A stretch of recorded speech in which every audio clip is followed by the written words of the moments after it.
Module 14, Reflective Teaching. Good teachers are always learning. Learning from students, learning from their own trial and error, learning from peers and colleagues, learning from mentors and supervisors, and learning from academic information in their field. Good teachers continue to learn throughout their careers. This is called lifelong learning or ongoing professional development. One tool that can help teachers develop professionally is known as reflective teaching practice. Reflective teaching is the focus of this final module. Module Focus, Introduction. Reflective teaching means thinking about what happens in the classroom, both in terms of the teaching itself and in terms of the learner response, and then trying to improve it. We can ask ourselves, were the goals of the session met? Why or why not? What worked well? What didn't? Did learners act as expected?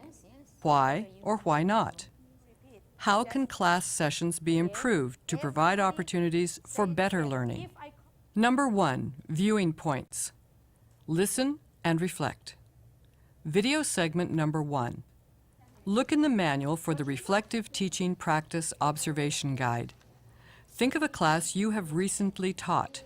Use Part A of the guide to document your personal reflection. Then listen to what the following teachers have to say as they reflect on their current teaching practices. Look for answers to the questions, what beliefs and practices do they seem to have in common? What differences? Use Part B of the guide to document and analyze the other teachers' reflections. So I got many ideas, and I try to improve my teaching by adding just a little bit more, because they cannot, how can I say, they cannot be familiar with the new style. They just want to sit still and do nothing. Just listen and write everything down on the notebook. As I said, close your notebook. Close your notebook. Listen, repeat. It's very hard because before that, I used to teach like a grammatical drill and translate it into Thai, and then let them do the exercise. And even for the repetition, I use new technique. So I create a magnet board. So I got the idea. So I do it by my own budget, because I want them to relax and enjoy the lesson instead of focusing on the content that I going to teach them. So when they feel relaxed and even movement, they have less serious. Because to make the lesson easy, to make the lesson fun and meaningful, when they feel enjoyable and when they think they can do it, so they love to learn more. And then after the session, I add more some content that I need them to learn. This is the way. So unexpectedly, so they cannot expect or they cannot guess what I gonna do with them. Well, I'm really trying to incorporate a lot of the GLAD strategies, and this is the first year I've been able to do that, which is where the sentence patterning chart has come from. A lot of the GLAD strategies are very interactive for the kids, and it's the only way I can get my lower oral English students to speak, because they have language models and there's lots of visual for them to really connect with, and they have it repetitive over and over again. And the other thing I'm trying to do is lots of songs, because from everything I've read, that songs and chants are really what engages students, and they really retain it, amazingly so, that if I accidentally start a sentence with the first 3 words of a song that they've learned, I'm talking about something totally different, they will break out in the song. It's absolutely fascinating because they do remember it, and then they can actually tell me the content vocabulary. It's not just they're singing some random song, they're really getting it. And so I'm trying to do that. My stress, obviously, with that is I'm not a singer. And so it's like, it's very nerve-wracking for me, but they're very accepting, so. So I don't believe that the teacher is the only person they can learn from. No, if they're kept actively involved, working together, they can learn from each other. It happens all the time. So I like doing group work. They enjoy doing group work. Sometimes if I don't do it in one class, they ask for it. Miss, let's work in groups. Now it becomes a problem if I'm doing a test and I really want to kind of, you know, look at individual performance. Then it becomes a problem and they say, why don't we do it in groups? Believe me, sometimes I decide that if they are going to learn from each other, okay, and I switch and I say, fine, then do it in groups. Sometimes I do that, you know, on the spot, I make the decision, go ahead and do it in groups because I feel they will learn from each other. Summary. Now compare parts A and B.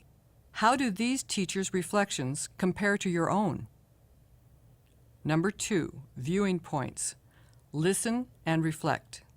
Video segment number 2. Look in the manual for the Reflective Teaching Practice Observation Guide. Think of a class you have recently taught. It can be the same class or a different class. Use Part C of the guide to document your personal reflection.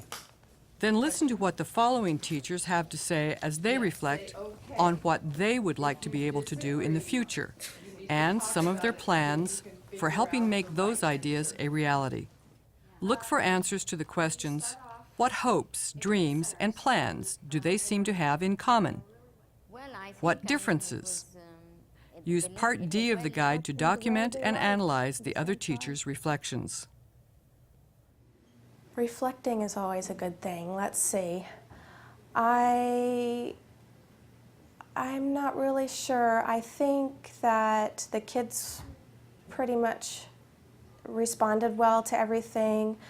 You know, the only thing that I can say that would be better than anything else is taking them outside of the classroom and actually exposing them to our world. Like, we did this a couple of days ago when we were learning about roots. I just took them outside and had them find some roots. So in learning about plants today, maybe we could have gone out and found a flower and talked about all the different parts of the root, stem, leaf, and flower. So always just taking them out and learning about it firsthand is probably the best way to do it. This year, I'm gonna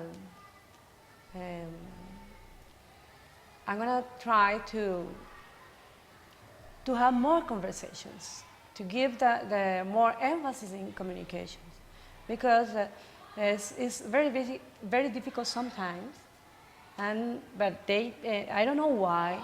Ticos are sometimes are afraid of speaking foreign languages. So they say, oh, I would like to have my own classroom. But it's very difficult because if I have my classroom, I can have a lot of messages all over the place in English to, in order they have feedback all the time. But so we had to work with the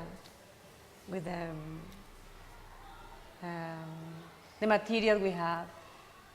And I think that the main aspect is that we, in my case, the key point is how much I love my work, my job, my children.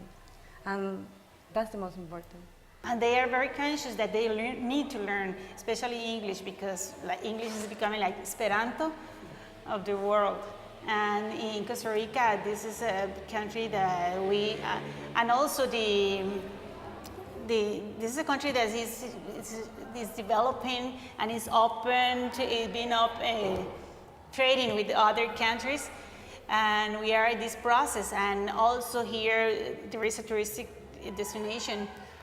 And people come here, and if they want to have a good job, they are very conscious of this. That if they want to have a good job, also we prepare an activity to motivate them to learn. We took some cutouts from the newspaper where they wanted people that speak English for different jobs, and we with other group, not with this group, we're going to work with this next time. This group next time with that. We shared, they work in groups and they read the newspaper ads, and they start giving their ideas or their opinions about this. But they are very conscious that they need the English if they want to have a very good job in the future, of job opportunities in the future. My future. Oh, okay. I would like to work in he's gonna kill me. In the Ministry of Education. I would like to work there. But I like to teach too. When I was at university, I said, I don't want to become a teacher, but I'm here, I'm a teacher, and I would like to, the thing with, some years ago, we used to take students to exchanges with other schools, high schools in the United States, middle schools. I would like to continue with that. That's a project we as a department would like to continue with that. The thing is that we are trying to do some contacts with people there. I would like to do things like that, but also I would like to work in, I think, in a higher level, but I'm getting prepared for that. I wish they can ask for the new knowledge. They are brave enough to learn new things and to get more knowledge. And then when they have some problem, they are brave enough to ask for help. Yes, that's the morphology I try to teach them. Mm-hmm. Summary. Now compare parts C and D. How do these teachers' reflections compare to your own? Module focus, summary. The focus in Module 14 has been on reflective teaching. Teachers shared their reflections with us, and they modeled for us many of the characteristics of good reflective practices. They showed us that they are caring.